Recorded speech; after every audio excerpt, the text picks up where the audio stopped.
గిరిజన యువకుల క్రీడా నైపుణ్యాన్ని వెలికితీసేందుకు సీఆర్పీఎఫ్ పోలీసుల ఆధ్వర్యంలో వివిధ క్రీడలు నిర్వహించడం జరుగుతుందని CRPF deputy commandant Bhagat Singh అన్నారు.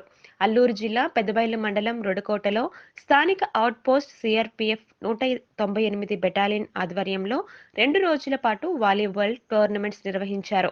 ఈ టోర్నమెంట్లో చుట్టుపక్కల గ్రామాలు 6 జట్లు పాల్గొనగా ఇందులో కుమడ జట్టు మొదటి బహుమతిని, కాండ్రంగివలస జట్టు రెండో బహుమతిని గెలుచుకుంది.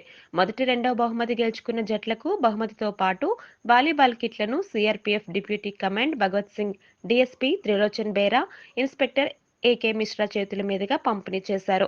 ఈ టోర్నమెంట్లో పాల్గొన్న అన్ని జట్లకు వాలీబాల్ను అందజేశారు. ఈ కార్యక్రమంలో సీఆర్పీఎఫ్ సిబ్బంది మాట్లాడుతూ సీఆర్పీఎఫ్ 198 బెటాలియన్ ఆధ్వర్యంలో సివిక్ యాక్షన్ ప్రోగ్రాంలో భాగంగా గిరిజన గ్రామాలలో గిరిజన యువకుల క్రీడా నైపుణ్యాన్ని వెలికితీస్తూ వారికి క్రీడల పట్ల మక్కువ పెరిగేందుకు ఎంతగానో కృషి చేస్తున్నామని వారు అన్నారు.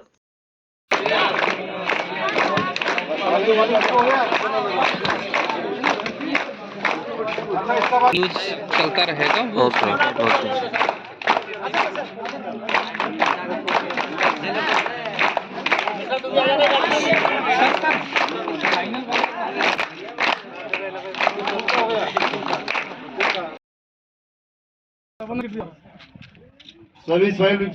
खड़े हो जाओ ना चेयर पर। फिर भी आ रहा सर।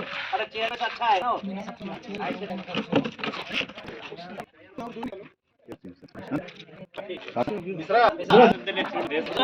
सर